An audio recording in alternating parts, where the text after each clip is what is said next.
Praise the Lord. Praise the Lord. Praise the Lord. Praise the Lord. Praise the Lord. Hallelujah. Hallelujah. Hallelujah. Hallelujah. Hallelujah. Hallelujah. Praise the Lord. Praise the Lord. Praise the Lord. Praise the Lord. Praise the Lord. Praise the Lord. Praise the Lord. Praise the Lord. ಯೇಸುವೇ ಸ್ತೋತ್ರ. ಯೇಸುವೇ ಸ್ತೋತ್ರ. ಯೇಸುವೇ ಸ್ತೋತ್ರ. ಯೇಸುವೇ ಸ್ತೋತ್ರ. ಯೇಸುವೇ ಸ್ತೋತ್ರ. ಯೇಸುವೇ ಸ್ತೋತ್ರ. ಯೇಸುವೇ ವಂದನೆ. ಯೇಸುವೇ ವಂದನೆ. ಯೇಸುವೇ ವಂದನೆ. ಯೇಸುವೇ ವಂದನೆ. ಯೇಸುವೇ ಆರಾಧನೆ. ಯೇಸುವೇ ಆರಾಧನೆ. ಯೇಸುವೇ ಮಹಿಮೆ. ಯೇಸುವೇ ಮಹಿಮೆ. ಯೇಸುವೇ ಕೃತಜ್ಞತೆ. ಯೇಸುವೇ ಕೃತಜ್ಞತೆ. Hallelujah. Hallelujah. Hallelujah. Hallelujah. Hallelujah. Hallelujah. Hallelujah. Hallelujah. Praise the Lord. Praise the Lord. Praise the Lord. Praise the Lord. Praise the Lord. Praise the Lord. Praise, praise, praise the Lord. Praise, praise, praise the Lord. Praise, praise, praise the Lord. Praise, praise, praise the Lord. ಪಿತನಿಗೂ ಸುತನಿಗೂ ಮತ್ತು ಪವಿತ್ರ ಆತ್ಮನಿಗೂ ಮಹಿಮೆಯಾಗಲಿ. ಆದಿಯಿಂದಾಗಿ ಈಗಲೂ ಯಾವಾಗಲೂ ಸದಾಕಾಲಕ್ಕೂ ಸ್ತೋತ್ರ ಉಂಟಾಗಲಿ. Praise the Lord. Praise the Lord. ಪ್ರಭು ಯೇಸುವಿನಲ್ಲಿ ನನ್ನ ಪ್ರಿಯ ಸಹೋದರ ಸಹೋದರಿಯರೇ, ದೇವರ ಮಕ್ಕಳೇ, ಪ್ರಭು ಯೇಸು ಕ್ರಿಸ್ತರ ಕೃಪಾಶೀರ್ವಾದವು, ಪ್ರೀತಿಯು, ಶಾಂತಿಯು, ಸಮಾಧಾನವು, ಅನ್ಯೂನ್ಯತೆಯು, ಐಕ್ಯತೆಯು, ಪವಿತ್ರ ಆತ್ಮರ ವರಪ್ರಸಾದವು ನಿಮ್ಮೆಲ್ಲರೊಡನೆ ಇರಲಿ. Praise the Lord. Praise the Lord. Praise the Lord. Praise the Lord. Praise the Lord. Praise the Lord. ಪ್ರಿಯರೇ, ನಾವೆಲ್ಲರೂ ದೇವರ ಮಕ್ಕಳು. ನಾವು ಯಾರು ಎಂದು ಕೇಳಿದರೆ ನಾವೆಲ್ಲರೂ ಹೇಳುತ್ತೇವೆ ನಾವು ದೇವರ ಮಕ್ಕಳು ಎಂಬುದಾಗಿ. 100% ಸರಿ. ದೇವರ ಮಕ್ಕಳು ಎಂದು ಹೇಳಿಕೊಂಡು ಜೀವಿಸ್ತಾ ಇದ್ದೇವೆ. ದೇವರ ಮಕ್ಕಳು ಎಂದು ಎಣಿಸಿಕೊಂಡು ನಾವು ಜೀವಿಸ್ತಾ ಇದ್ದೇವೆ. ಆದರೆ ನಮ್ಮ ಈ ಜೀವನದ, ಆಧ್ಯಾತ್ಮಿಕ ಜೀವನದ, ಈ ಆಧ್ಯಾತ್ಮಿಕತೆಯ ಸಿರಿವಂತ ಜೀವನದ, ಬೇರೆ ಈ ಆಧ್ಯಾತ್ಮಿಕತೆ ಎನ್ನುವುದು ಸಿರಿವಂತ ಜೀವನ. ಈ ಲೋಕದಲ್ಲಿ ನಾವು ನೋಡ್ತೇವೆ, ಒಳ್ಳೆ ಪಾಶ್ ಆಗಿದ್ದಾರೆ, ಒಳ್ಳೆ ದೊಡ್ಡ ಮನೆ ಕಟ್ತಾ ಇದ್ದಾರೆ, ಅಥವಾ ದೊಡ್ಡ ಕಾರ್ ಇಟ್ಟಿದ್ದಾರೆ, ಬಿಸ್ನೆಸ್ ಮಾಡ್ತಾ ಇದ್ದಾರೆ ಎಂಬುದಾಗಿ ನಾವು ನೋಡ್ತೇವೆ. ಲೌಕಿಕ ಜೀವನದ ಸಿರಿವಂತಿಕೆಯನ್ನು ನಾವು ಚಿಂತಿಸ್ತೇವೆ. ಪ್ರಿಯರೇ, ಲೌಕಿಕ ಜೀವನದ ಸಿರಿವಂತಿಕೆ ಕೇವಲ ಕ್ಷಣಿಕ ಮಾತ್ರ, ನೀರಿನ ಮೇಲಿನ ಗುಳ್ಳೆಯಂತೆ ಮಾತ್ರ. ಲೌಕಿಕ ಜೀವನದಲ್ಲಿ ಸಿರಿವಂತಿಕೆ ಯಾವ ವಿಧದಲ್ಲಿಯೂ ನಮಗೆ ಅಮರತ್ವವನ್ನು ಕೊಡುವುದಿಲ್ಲ. ಲೌಕಿಕ ಜೀವನದಲ್ಲಿ ಸಿರಿವಂತಿಕೆ ನಮ್ಮ ಆತ್ಮವನ್ನ ರಕ್ಷಿಸುವುದಿಲ್ಲ. ಯೇಸುಸ್ವಾಮಿ ಒಂದು ಕಡೆ ಹೇಳುವುದನ್ನು ನೀವು ಧ್ಯಾನಿಸಬಹುದು. ನಿಮ್ಮ ಆಸ್ತಿ ಅಂತಸ್ತನ್ನ ನೀವು ಇಹಲೋಕದಲ್ಲಿ ಕಟ್ಟಿಡಬೇಡಿರಿ, ಅದು ನುಸಿ ಕಟ್ಟಿ ಹೋಗುವುದು, ಅದು ಹಾಳಾಗಿ ಹೋಗುವುದು ಎಂಬುದಾಗಿ ಯೇಸುಸ್ವಾಮಿ ಹೇಳುತ್ತಾರೆ. ನುಸಿ ಕಟ್ಟದ ಹಾಗೆ ಆಧ್ಯಾತ್ಮಿಕತೆಯ ಜೀವನದಲ್ಲಿ ವಿಶ್ವಾಸವುಳ್ಳವರಾಗಿ ನಾವು ಸ್ವರ್ಗ ರಾಜ್ಯದಲ್ಲಿ ನಾವು ನಮ್ಮ ಜೀವನ ಮೌಲ್ಯಾಭರಿತವಾದಂತಹ ಸ್ವಭಾವಗಳಿಂದ ನಾವು ಜೀವಿಸಿದ್ದೆ ಆದರೆ ಅದು ನುಸಿ ಕಟ್ಟಿ ಹೋಗದೆ ಶಾಶ್ವತವಾದ ಒಡಂಬಡಿಕೆಯಾಗಿ ದೇವರ ಸನ್ನಿಧಿಯಲ್ಲಿರುತ್ತದೆ. ಹೀಗೆ ಇಹಲೋಕದ ಸಿರಿವಂತಿಕೆ ನಮಗೆ ಜಗಳವನ್ನು ತರುತ್ತದೆ, ಹೋರಾಟವನ್ನು ತರುತ್ತದೆ, ಮನಸ್ತಾಪವನ್ನು ತರುತ್ತದೆ, ಅಹಂಕಾರವನ್ನು ತರುತ್ತದೆ, ಅಹಂಭಾವವನ್ನು ತರುತ್ತದೆ, ನಾನತ್ವವನ್ನು ತರುತ್ತದೆ. ಆಗೋದು ನಮ್ಮನ್ನ ನಾಶ ಮಾಡುತ್ತದೆ. ಯಾಕೆಂದ್ರೆ ದೇವರ ವಾಕ್ಯ ಹೇಳುತ್ತದೆ, ದೇವರು ಹೇಳುತ್ತಾರೆ, ಇಡೀ ವಿಶ್ವವನ್ನ ಗೆದ್ದುಕೊಂಡು ನಿನ್ನ ಆತ್ಮವನ್ನ ಕಳೆದುಕೊಂಡರೆ ಏನು ಫಲ? ಇಡೀ ವಿಶ್ವವನ್ನ ಗೆದ್ದುಕೊಂಡು ನಿನ್ನ ಆತ್ಮವನ್ನು ಕಳೆದುಕೊಂಡರೆ ಏನು ಫಲ ಎಂಬುದಾಗಿ. ಇಡೀ ವಿಶ್ವವನ್ನು ಗೆದ್ದುಕೊಂಡು ಆತ್ಮನ ಕಳೆದುಕೊಂಡ್ರೆ ಏನೋ ಫಲ ಇದೆಯಾ? ದೊಡ್ಡ ಮನೆಯನ್ನು ಕಟ್ತೇವೆ, ಆ ಮನೆಯಲ್ಲಿ ಸಂತೋಷನೇ ಇಲ್ಲ ಅಂದ್ರೆ ಏನಾದ್ರೂ ಪ್ರಯೋಜನ ಇದೆಯಾ? ಪ್ರಯೋಜನ ಇಲ್ಲ. ಕುತ್ತಿಗೆಯಲ್ಲಿ, ಕೈಯಲ್ಲಿ ಎಲ್ಲ ಬಂಗಾರವನ್ನು ನಾವು ಧರಿಸಿಕೊಳ್ತೇವೆ. ಈ ಎಲ್ಲ ಬಂಗಾರವನ್ನು ಧರಿಸಿಕೊಂಡ್ರು ಸಹ ಮನಸ್ಸಿನಲ್ಲಿ ಸಮಾಧಾನ ಇಲ್ಲ ಅಂದ್ರೆ ಏನಾದ್ರೂ ಪ್ರಯೋಜನ ಇದೆಯಾ? ಇಲ್ಲ. ಅಧಿಕಾರವನ್ನು ನಾವು ಜಯಿಸಬಹುದು, ಅಥವಾ ಸ್ಥಾನಮಾನಗಳನ್ನು ಗಳಿಸಿಕೊಳ್ಳಬಹುದು, ಹೆಸರು ಪದವಿಗಳನ್ನು ನಾವು ಗಳಿಸಿಕೊಳ್ಳಬಹುದು. ಆದರೆ ಆತ್ಮವನ್ನು ನಾವು ಕಳೆದುಕೊಂಡದೇ ಆದರೆ ಏನಾದರೂ ಫಲ ಉಂಟೆ? ಇಲ್ಲ ನನ್ನ ಸಹೋದರ ಸಹೋದರಿ. ಈ ಮಧ್ಯಾಹ್ನದ ವೇಳೆ ಸ್ವರ್ಗೀಯ ಬೆಸ್ಸಿಂಗ್ಟನ್ ಮುಖಾಂತರವಾಗಿ ನಾವು ದೇವರ ವಾಕ್ಯಕ್ಕೆ ನಾವು ಕಿವಿಗೊಡಲು ದೇವರ ಕರೆಯನ್ನು ಕೊಟ್ಟಿದ್ದಾರೆ. ನಮ್ಮ ಆತ್ಮವು ನಾಶವಾಗದೇ ಇರುವುದೇ ದೇವರ ಚಿತ್ತ. ನಮ್ಮ ಆತ್ಮವನ್ನು ಕಳೆದುಕೊಳ್ಳಬಾರದೆಂಬುದೇ ದೇವರ ಇಚ್ಛೆ. ಇಡೀ ವಿಶ್ವವನ್ನು ನಾವು ಗೆದ್ದುಕೊಳ್ತಾ ಇದ್ದೇವೆ. ಒಳ್ಳೆ ಮನೆ ಮಠ, ಒಳ್ಳೆ ಪಾಶ್ ಆಗಿ ನಾವು ಜೀವಿಸ್ತಾ ಇದ್ದೇವೆ, ತಿಂತಾ ಇದ್ದೇವೆ, ಕುಡಿತಾ ಇದ್ದೇವೆ, ಗಮ್ಮತ್ ಮಾಡ್ತಾ ಇದ್ದೇವೆ. ಆದರೆ ಆತ್ಮವನ್ನು ಕಳೆದುಕೊಳ್ತಾ ಇದ್ದೇವೆ. ನಾನು ಕಳೆದ ದಿನದಲ್ಲಿ ಒಂದು ಕುಟುಂಬವನ್ನು ಸಂಧಿಸಿದೆ. ಪ್ರಿಯ, ಕುಟುಂಬವನ್ನು ಸಂಧಿಸುವಾಗ ಪತ್ನಿ ಆದವಳು ತುಂಬಾ ಶ್ರೀಮಂತಿಕೆಯಲ್ಲಿದ್ದಾಳೆ. ವಿಶ್ವಾಸಿಯೇ ಸರಿಯಾಗಿ ಶ್ರೀಮಂತಿಕೆಯಲ್ಲಿ ಜೀವಿಸ್ತಾ ಇದ್ದಾಳೆ. ಆಕೆ ಅಷ್ಟರ ಮಟ್ಟಿಗೆ ಆಧ್ಯಾತ್ಮಿಕತೆಯನ್ನ ಅವಳು ತನ್ನ ಜೀವನದಲ್ಲಿ ಅನುಸರಿಸ್ತಾ ಇದ್ದಾಳೆ. ಪ್ರತಿದಿನ ಬಲಿಪೂಜೆಗೆ ತಪ್ಪುವುದಿಲ್ಲ, ಪ್ರಾರ್ಥನೆ ತಪ್ಪುವುದಿಲ್ಲ. ತನ್ನ ವಿಶ್ವಾಸದಲ್ಲಿ ಆಕೆ ಪ್ರಗತಿಯಾಗಿದ್ದಾಳೆ. ತನ್ನ ಕುಟುಂಬ ಪ್ರಾರ್ಥನೆಯನ್ನು ತಪ್ಪುವುದಿಲ್ಲ. ಹೀಗೆ ಆಧ್ಯಾತ್ಮಿಕತೆಯಲ್ಲಿ ಆಕೆ ಬಲವಾಗಿ ನಿಂತಿದ್ದಾಳೆ. ಅವಳಿಗೆ ಮನೆ ಉಂಟು, ಸ್ಥಳ ಉಂಟು, ಜಮೀನುಂಟು, ಎಲ್ಲವೂ ಉಂಟು. ಕೋಟ್ಯಾಂತರ ಆಸ್ತಿಯನ್ನ ಆಕೆ ಗಳಿಸಿಕೊಂಡಿದ್ದಾಳೆ. ಆದರೆ ಆಕೆಗೆ ತನ್ನ ಮಕ್ಕಳಲ್ಲಿ ಪ್ರೀತಿ ಇಲ್ಲ. ಆಕೆಗೆ ತನ್ನ ಗಂಡನಲ್ಲಿ ಪ್ರೀತಿ ಇಲ್ಲ. ಗಂಡನಲ್ಲಿ ಮಾತನಾಡಿ 6 ವರ್ಷಗಳು, ಪುಟ್ಟ ಮಕ್ಕಳಲ್ಲಿ ಪ್ರೀತಿ ತೋರದಂತಹ ಸಹೋದರಿ. ಹಣ ಉಂಟು, ಆಸ್ತಿ ಉಂಟು, ಮನೆ ಉಂಟು, ಬ್ಯಾಂಕ್ ಬ್ಯಾಲೆನ್ಸ್ ಉಂಟು, ಕೋಟಿಗಟ್ಟಲೆ ಆಸ್ತಿ ಉಂಟು, ಪ್ರಾರ್ಥನೆ ಉಂಟು, ಬಲಿಪೂಜೆ ಉಂಟು, ಎಲ್ಲವೂ ಉಂಟು. ಆದರೆ ಅವಳ ಆತ್ಮ ನಾಶವಾಗಿ ಹೋಗಿದೆ. ಯಾವ ವಿಧವಾದ ಸಂತೋಷ ಆಕೆಗೆ ತನ್ನ ಜೀವನದಲ್ಲಿ ಇಲ್ಲ. ಏನು ಪ್ರಯೋಜನ? ಇಡೀ ವಿಶ್ವವನ್ನು ಗೆದ್ದುಕೊಂಡು ನಿನ್ನ ಆತ್ಮವನ್ನು ಕಳೆದುಕೊಂಡರೆ ಏನು ಫಲ? ಯೋಚನೆ ಮಾಡಿ. ನಿಮ್ಮ ಕೈಯಲ್ಲಿ ಎಷ್ಟೋ ಇರಬಹುದು, ನಿಮ್ಮದಾದಂತಹ ಮನೆ ಮಠಗಳೇನು ಇರಬಹುದು. ಆದರೆ ನಿನ್ನ ಹೆಂಡತಿಯನ್ನು ನೀನು ಪ್ರೀತಿಸದೆ ಹೋದರೆ, ನಿನ್ನ ಗಂಡನನ್ನು ನೀನು ಪ್ರೀತಿಸದೆ ಹೋದರೆ, ನಿನ್ನ ಕುಟುಂಬದಲ್ಲಿರುವಲ್ಲಿ ಪ್ರೀತಿಯನ್ನು ಕಾಣದೆ ಹೋದರೆ, ನಿನ್ನ ಮಕ್ಕಳಲ್ಲಿ ನೀನು ಪ್ರೀತಿಯನ್ನು ಕಾಣದೆ ಹೋದರೆ, ನಿನ್ನ ಎತ್ತವರಲ್ಲಿ ಪ್ರೀತಿಯನ್ನು ಕಾಣದೆ ಹೋದರೆ, ನಿನ್ನ ಸಹೋದರ ಸಹೋದರಿಯರಲ್ಲಿ ನೀನು ಪ್ರೀತಿಯನ್ನು ಕಾಣದೆ ಹೋದರೆ, ಕೇವಲ ಹಣ ಆಸ್ತಿಯನ್ನ ನೀನು ಪರವೂರಿನಲ್ಲಿ ಇದ್ಯೋ, ಸ್ವಗ್ರಾಮದಲ್ಲಿ ಇದ್ದೋ, ವ್ಯಾಪಾರವನ್ನು ಮಾಡುತ್ತಲೋ, ವ್ಯವಸಾಯವನ್ನು ಮಾಡುತ್ತಾ ನೀನು ಜೀವಿಸುತ್ತಾ ಇದ್ದೀಯಾ, ನಿನಗೆ ಯಾವ ಕೊರತೆ ಇಲ್ಲ ಎಂದು ಹೇಳಿದರೂ ಸಹ ನಿನ್ನಲ್ಲಿರುವಂತಹ ನ್ಯೂನ್ಯತೆಗಳು, ನಿನ್ನ ಜೀವನದಲ್ಲಿ ನನ್ನ ಜೀವನದಲ್ಲಿರುವಂತಹ ಪ್ರೀತಿಯ ಕೊರತೆ ಇರುವ ಕಾರಣ ನಮ್ಮ ಆತ್ಮ ನಾಶವಾಗಿ ಹೋಗ್ತಾ ಇದೆ. ನಮ್ಮ ಆತ್ಮ ನಾಶವಾಗಿದೆ. ಏನು ಫಲ? ಏನಾದರೂ ಪ್ರಯೋಜನ ಉಂಟಾ? ಈ ಧ್ಯಾನದಲ್ಲಿ ನಾವು ಸಾವಿರಾರು ಜನ ಭಾಗವಹಿಸ್ತೇವೆ, ದೇವರ ವಾಕ್ಯವನ್ನು ಕೇಳ್ತಾ ಇದ್ದೇವೆ. ಆದರೆ ವಾಕ್ಯವನ್ನು ಕೇಳುವಂತ 1000 ಜನವಿದ್ದರೂ ನಿಜವಾಗಿ ಮನಸ್ಸು ಕೊಟ್ಟು ಆ ವಾಕ್ಯವನ್ನು ಧ್ಯಾನಿಸುವವರು ನಾವು ಎಷ್ಟು ಮಂದಿ ಆಗಿದ್ದೇವೆ?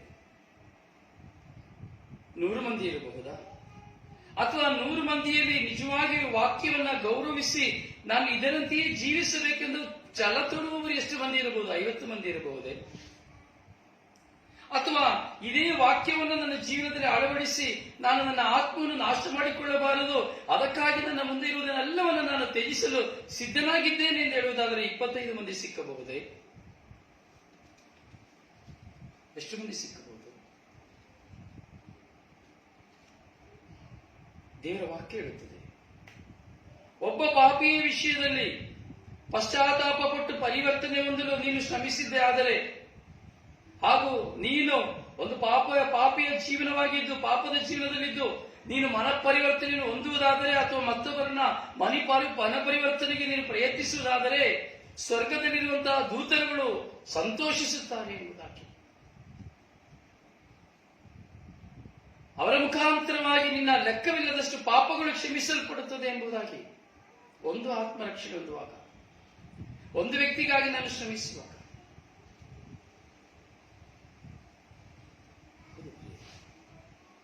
ಏನೇ ಹಣ ಆಸ್ತಿ ಮಾಡಬಹುದು, ಸಂತೋಷ ಸಮಾಧಾನ ಇಲ್ಲ ಅಂದ್ರೆ ಏನು ಪ್ರಯೋಜನ ಇಲ್ಲ. ಪತಿ ಪತ್ನಿಯಲ್ಲಿ ಹೊಂದಾಣಿಕೆ ಏನಾದ್ರೆ ಏನು ಪ್ರಯೋಜನ ಇಲ್ಲ. ಏನಾದ್ರೆ ಪ್ರಯೋಜನ ಉಂಟು? ಧ್ಯಾನಿಸಬೇಕು. ಆಧ್ಯಾತ್ಮಿಕತೆಯ ಸಿರಿ ಸಂಪತ್ತು ನಮ್ಮದಾಗಬೇಕು. Spiritual life is a beautiful life. Spiritual life is a blessing life. Spiritual life is a miracle life.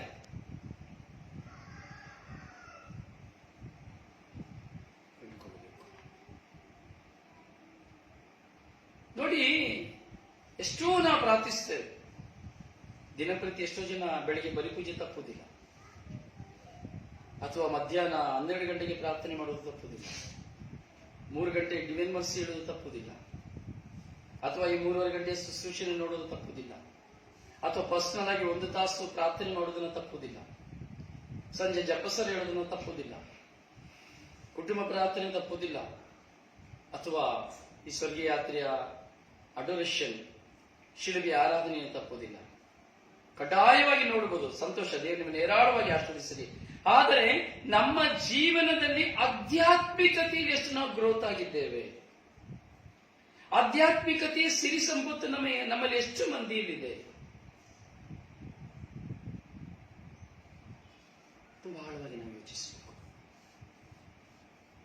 ತುಂಬಾ ಆಳವಾಗಿ ನಾವು ಯೋಚಿಸಬೇಕು. ಆಧ್ಯಾತ್ಮಿಕತೆ ಎನ್ನುವುದು ಬರೀ ಬಾಯಿ ಮಾತಲ್ಲ. ಆದರೆ ಇವತ್ತು ಆಧ್ಯಾತ್ಮಿಕತೆ ಎಂಬುದನ್ನ ನಾವು ಬರೀ ಬಾಯಿ ಮಾತಾಗಿ ಉಪಯೋಗಿಸ್ತಾ ಇದ್ದೇವೆ.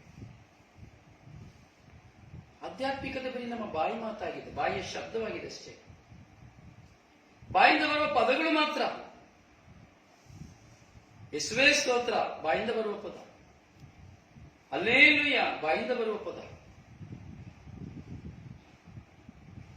ಅರ್ಗಾನ್ ಜೀಸಸ್ ಬಾಯಿಂದ ಬರುವ ಪದ, ಥ್ಯಾಂಕ್ ಯು ಜೀಸಸ್ ಬಾಯಿಂದ ಬರುವ ಪದ, ಯೇಸುವೇ ನನ್ರಿ ಬಾಯಿಂದ ಬರುವ ಶಬ್ದ, ನನ್ನೀಶೋಯೇ ಬಾಯಿಂದ ಬರುವ ಶಬ್ದ.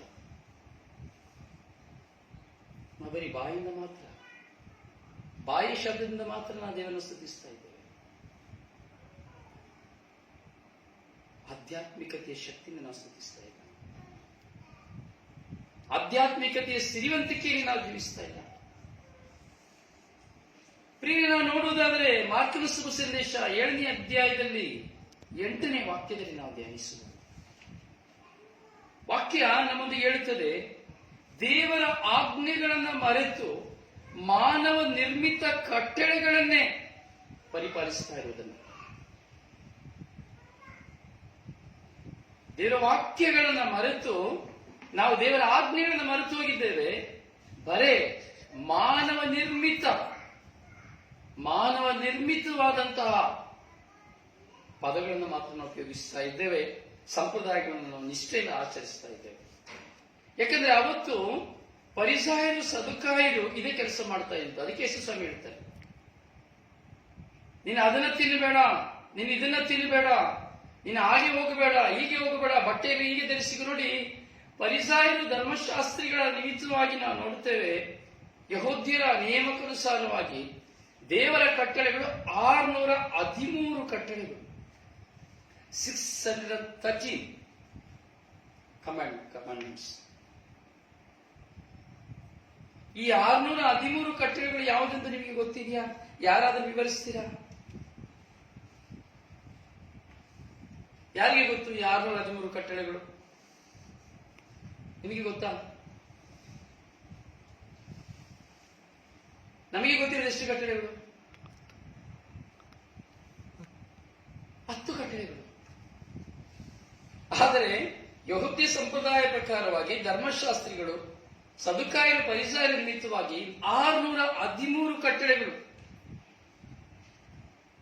ಈ 613 ಕಟ್ಟಳೆಗಳನ್ನು ದೇವರು 10 ಕಟ್ಟಳೆಗಳಾಗಿ ಮಾರ್ಪಡಿಸ್ತಾರೆ. ಆದರೆ ಅದೇ 10 ಕಟ್ಟಳೆಗಳನ್ನು ಯೇಸು ಸ್ವಾಮಿ 2 ಕಟ್ಟಳೆಯನ್ನಾಗಿ ಮಾರ್ಪಡಿಸ್ತಾರೆ. ಆಧ್ಯಾತ್ಮಿಕತೆಯ ಸಿರಿ ಸಂಪತ್ತಿನ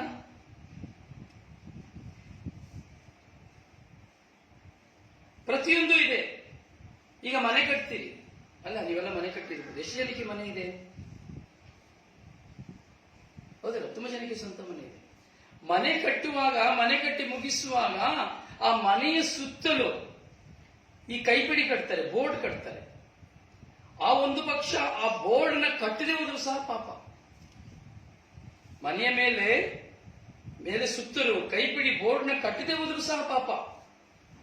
ಒಂದು ಪಕ್ಷ ಮೇಲೆ ಯಾರಾದ್ರೂ ಹೋಗಿ ಅಲ್ಲಿಂದ ಕೆಳಗೆ ಬಿದ್ದು ಹೋದ್ರೆ ಮರಣದಂಡನೆ ಆಗ್ಬೇಕು ಅಂತ ಹೇಳ್ತಾರೆ. ಒಂದು ಪ್ರಾಣ ಹೋಯ್ತು, ಅದಕ್ಕೆ ಅವ್ರ ಕಾರಣ ಕೊಡ್ಲೇಬೇಕು, ದಂಡನೆ ಅನುಭವಿಸಲೇಬೇಕು ಎಂಬುದಾಗಿ ಕಟ್ಟಳೆ ಹೇಳ್ತದೆ. ಇದು ಕಟ್ಟಳೆ. ನಮ್ಮನ್ನು ಕೇಳಿದ್ರೆ ಏನ್ ಹೇಳ್ತೀವಿ? ನಾವೇನ್ ಮಾಡಕ್ಕಾಗ್ತದೆ? ಮೇಲೆ ಹೋಗು ಅಂತ ಹೇಳಿದ್ವಾ? ಅವ್ರ ಮೇಲೆ ಹೋದ್ರು ಬಿದ್ದರೆ ನಾವೇನ್ ಮಾಡಕ್ಕಾಗ್ತದೆ? ನಾವೇನು ಮಾಡಕ್ಕಾಗೋದಿಲ್ಲ. ನೀವೇಕೆ ಕಳಿಸಿದ್ರಿ? ಮನೆ ಕಟ್ಟುವಾಗ ಕೈಪಿಡಿ ಕಟ್ಟದೆ ಹೋಗಿ ಅಲ್ಲಿಂದ ಬಾಗಿ ನೋಡುವಾಗ ಕೆಳಗೆ ಬಿದ್ದೋದ್ರೆ ಆ ಮರಣಕ್ಕೆ, ಸತ್ತೋದಂತಹ ಮರಣಕ್ಕೆ ಕಾರಣ ಮನೆಯ ಮಾಲೀಕ. ಹೀಗೆ 613 ವಿಸ್ಮಯಕಾರಿಯಾದಂತಹ ಕಟ್ಟಳೆಗಳು, ಪಾಪಗಳು. ಅದಕ್ಕೆ ಯೇಸು ಸ್ವಾಮಿ ಹೇಳ್ತಾರೆ, ಈ ಪರಿಸರ ಏನ್ ಮಾಡ್ತಾ ಇದ್ರು? ಚೆನ್ನಾಗಿ ಪಾತ್ರೆ ಎಲ್ಲ ತೊಳಿತಾ ಇದ್ರು. ಎಲ್ಲ ಪಾತ್ರೆ ಮೇಲೆ ಜಗ ಜಗ ಜಗ ಜಗ ಅಂತ ನಾವು ನೋಡ್ತೀವಲ್ಲ. ಇವತ್ತು ತುಂಬಾ ರಿನ್ ಸೋಪಲ್ಲಿ ತೊಳಿತೇವೆ, ಸರ್ಫಲ್ಲಿ ತೊಳಿತೇವೆ, ಮತ್ತೆ ಏನೇನೋ ಉಪಯೋಗಿಸ್ತಾರೆ ಅಲ್ವಾ? ಸ್ಕ್ರಾಚ್ ಅಲ್ಲಿ ಹಾಕಿ ಉಜ್ಜಿಸ್ತಾರೆ, ಚೆನ್ನಾಗಿ ಪಳಪಳ ಪಳಪಳ ಅಂತ ಕಾಣಬೇಕು ಪಾತ್ರೆ, ಶೈನಿಂಗ್ ಹೊಡಿಬೇಕು ಪಾತ್ರೆ.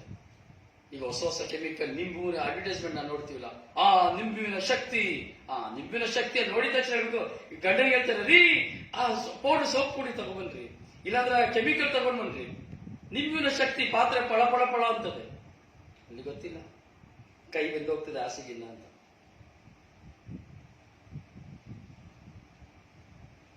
ಸೊ ಇವತ್ತು ಮಾನವ ನಿರ್ಮಿತ ಕಟ್ಟಳೆಗಳನ್ನ ನಾವು ಅನುಸರಿಸ್ತಾ ಇದ್ದೇವೆ.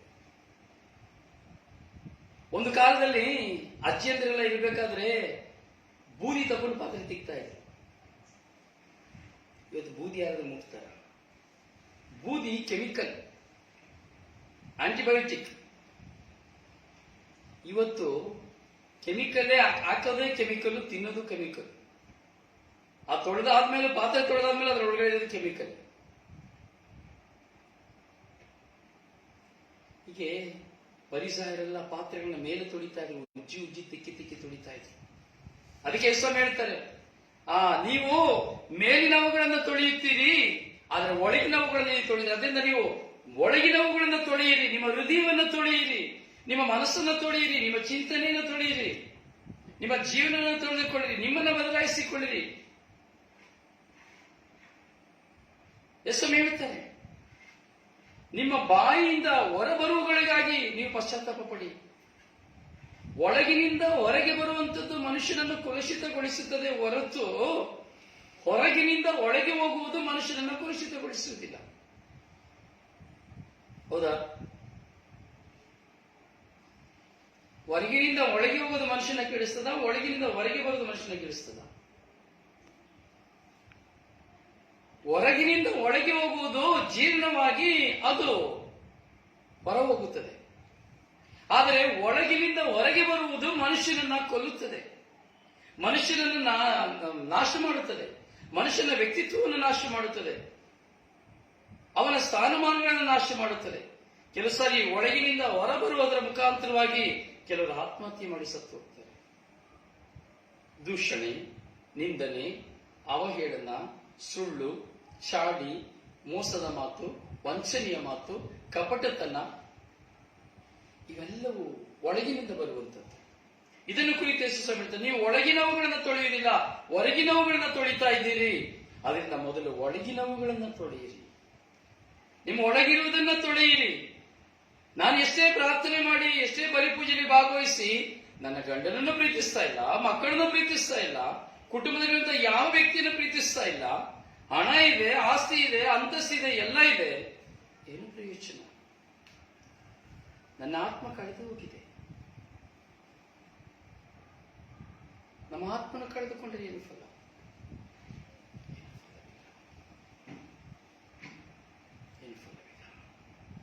ಅದಕ್ಕೆ ಮಾರ್ಕನ ಶುಭ ಸಂದೇಶ 7ನೇ ಅಧ್ಯಾಯ 7ನೇ ವಾಕ್ಯದಲ್ಲಿ ಯೇಸು ಸ್ವಾಮಿ ಹೇಳ್ತಾರೆ, ಬರಿಯ ಮಾತಿನ ಮನ್ನಣೆ ನೀಯುತ್ತಾ, ಹೃದಯವನ್ನು ದೂರವಿರಿಸುತ್ತಾ, ನರಕಲ್ಪಿತ ಕಟ್ಟಳೆಗಳನ್ನೇ ದೇವ ವಾಕ್ಯವೆಂದು ಉಪದೇಶಿಸುತ್ತಾ ಈ ಜನರನಿಗೆ ಮಾಡುವ ಆರಾಧನೆ ವ್ಯರ್ಥ. ಹೇಳ್ತಾರೆ, ಬರಿಯ ಮಾತಿನ ಮನ್ನಣೆ ನೀಯುತ್ತಾ ಹೃದಯವನ್ನು ದೂರ ಇರಿಸುತ್ತಾ ನರಕಲ್ಪಿತ ಕಟ್ಟಳೆಗಳನ್ನೇ ದೇವ ವಾಕ್ಯವೆಂದು ಉಪದೇಶಿಸುತ್ತಾ ಈ ಜನರನಿಗೆ ಮಾಡುವ ಆರಾಧನೆ ವ್ಯರ್ಥ. ನಾವು ಹೀಗೆಲ್ಲ ಜೀವಿಸೋದು, ಇದೇ ನಮ್ಮ ಜೀವನ.